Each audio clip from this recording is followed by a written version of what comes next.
Cavallino Tre Porti 2.0 è questo il titolo del progetto che sfrutta i social network per la promozione turistica del parco turistico del Cavallino. Sentiamo Giovanni Monforte.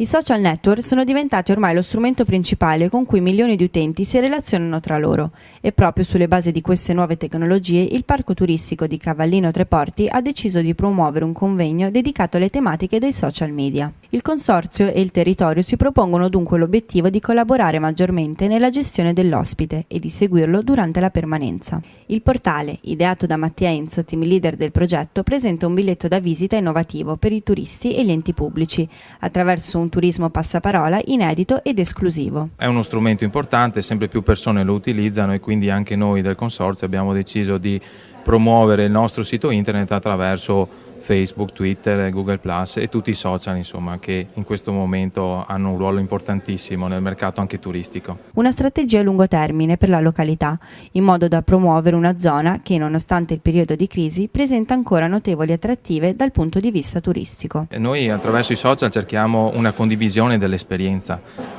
che l'ospite può avere qui da noi nel nostro litorale, e quindi attraverso la promozione dell'esperienza c'è anche una pubblicità della località che sarà molto anche a volte più efficace di una pubblicità che può essere solamente legata all'indicizzazione dei motori di ricerca. Secondo il presidente del parco turistico Paolo Bertolini, il sistema Cavallino funziona anche in questo periodo di crisi.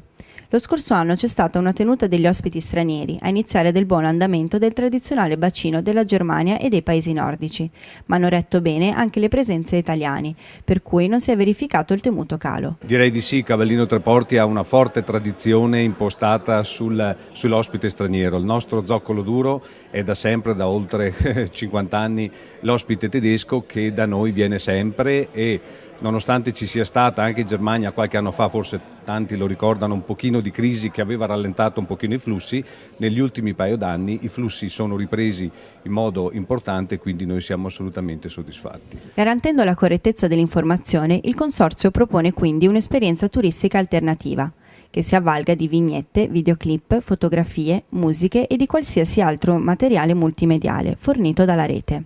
Gli stessi turisti potranno raccontare e condividere commenti e foto della loro vacanza sul litorale.